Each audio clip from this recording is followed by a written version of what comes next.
Shalom,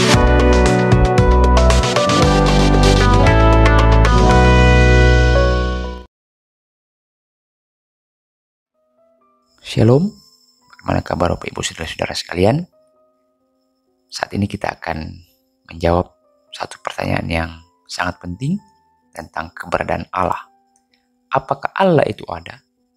Apakah ada bukti tentang keberadaan Allah? Bapak Ibu Saudara-saudara, keberadaan Allah tidak dapat dibuktikan ada atau tidak ada. Alkitab menyatakan bahwa kita harus menerima fakta bahwa Allah itu ada melalui iman. Dalam Ibrani 11 ayat 6 dikatakan, tetapi tanpa iman tidak mungkin orang berkenan kepada Allah. Sebab barang siapa berpaling kepada Allah, ia harus percaya bahwa Allah ada dan bahwa Allah memberi upah kepada orang yang sungguh-sungguh mencari Dia. Jika Allah menghendakinya, Ia dapat muncul dan membuktikan kepada seluruh dunia bahwa Ia benar-benar ada. Tapi jika Ia berlaku demikian, maka tidak akan ada kebutuhan untuk beriman. Dalam Yohanes 20 ayat 29 dikatakan, karena engkau telah melihat aku, maka engkau percaya. Berbahagialah mereka yang tidak melihat namun percaya. Ini tidak berarti bahwa sama sekali tidak ada bukti tentang keberadaan Allah. Alkitab menyatakan, langit menceritakan kemuliaan Allah dan cakrawala memberitakan pekerjaan tangannya. Hari meneruskan berita itu kepada hari dan malam menyampaikan pengetahuan itu kepada malam. Tidak ada berita dan tidak ada kata, suara mereka tidak terdengar, tetapi gema mereka terpencar ke seluruh dunia dan perkataan mereka sampai ke ujung bumi. Mazmur 19 ayat 1-4a. Ketika kita melihat bintang-bintang, memperhatikan luasnya alam semesta, mengamati keajaiban alam, melihat keindahan matahari terbenam, semuanya ini menunjuk kepada Allah Sang Pencipta. Jika semua ini belum cukup, ada pula bukti tentang keberadaan Allah dalam hati kita. Pengkhotbah 3 ayat 11 menyatakan, Ia memberikan kekekalan dalam hati mereka. Di dalam diri kita ada kesadaran tentang sesuatu yang menanti di luar kehidupan ini dan di luar bumi ini. Kita dapat menolak pengetahuan ini secara intelektual, tapi kehadiran Allah dalam dan di sekitar diri kita terlalu jelas. Namun, Alkitab menghimbau bahwa akan ada orang yang masih menolak keberadaan Allah. Orang bebal berkata dalam hatinya, tidak ada Allah. Karena sebagian besar manusia di sepanjang sejarah, berbagai kebudayaan, dan setiap belahan dunia mempercayai keberadaan Allah, maka tentunya ada sesuatu yang menyebabkan keyakinan tersebut. Selain argumen Alkitabiah tentang keberadaan Allah, ada juga argumentasi logika. Pertama, argumen ontologis yang menyangkut filsafat, keberadaan, dan realita harus dipertimbangkan. Argumen ontologis yang paling populer menggunakan konsep Allah untuk membuktikan keberadaan Allah. Ia dimulai dengan definisi Allah sebagai sosok yang terbesar yang tandingannya tidak ada. Alur argumentasinya adalah bahwa keberadaan Allah adalah lebih agung daripada ketidakberadaan. Sehingga sosok terbesar yang dapat dibayangkan harus ada. Jika Allah tidak ada, maka Allah tidak mungkin menjadi sosok terbesar yang dapat dibayangkan. Dan itu berkontradiksi dengan definisi Allah. Argumen kedua adalah argumen teleologis yang mencakup pelajaran tentang sifat segala sesuatu menurut tujuan atau perintah terhadapnya.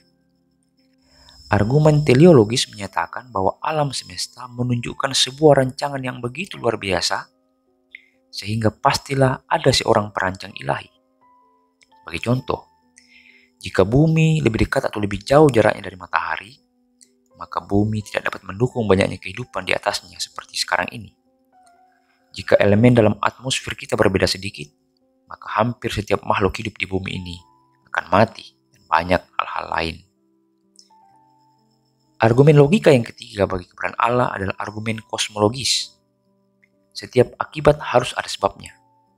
Inilah alam semesta dan semua di dalamnya adalah akibat. Dengan demikian haruslah ada sebuah sebab yang mengakibatkan segala sesuatu itu hadir.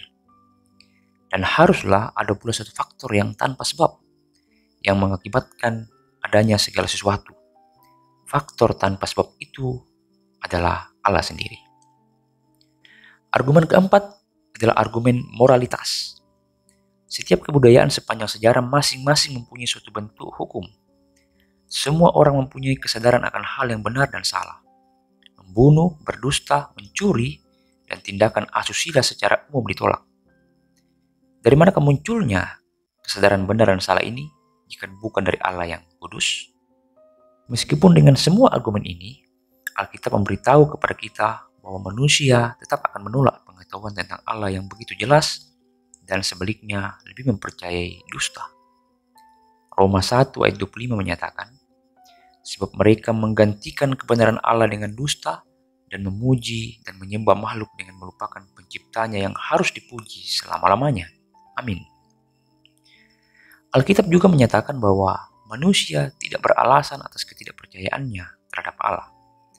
Dalam Roma 1 ayat 20 dikatakan, sebab apa yang tidak nampak daripadanya, yaitu kekuatannya yang kekal dan keilahiannya, dapat nampak kepada pikiran dan dari karyanya sejak dunia diciptakan, sehingga mereka tidak dapat berdalih.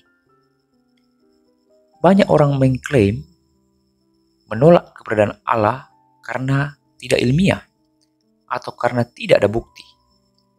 Namun kenyataannya adalah ketika mereka mengakui adanya Allah, mereka harus menyadari bahwa mereka harus bertanggung jawab kepadanya dan membutuhkan pengampunan dari Tuhan.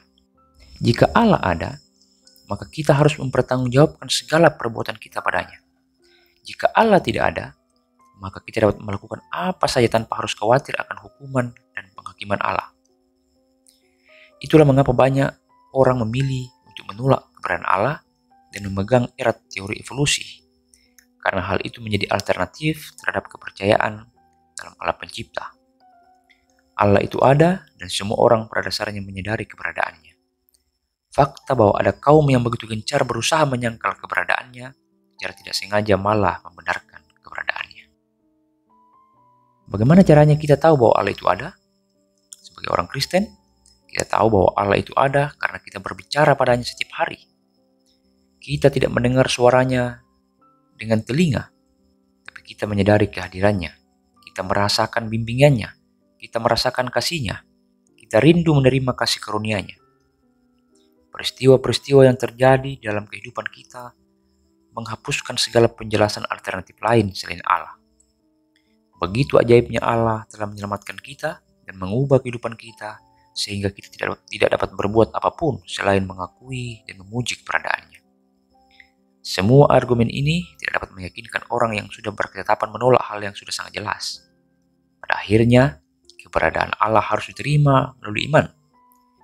Iman di dalam Allah bukanlah lompatan di dalam kegelapan, melainkan pijakan di dalam ruangan yang terang, di mana sebagian besar orang sudah hadir. Amin. Tuhan memberkati kita semua.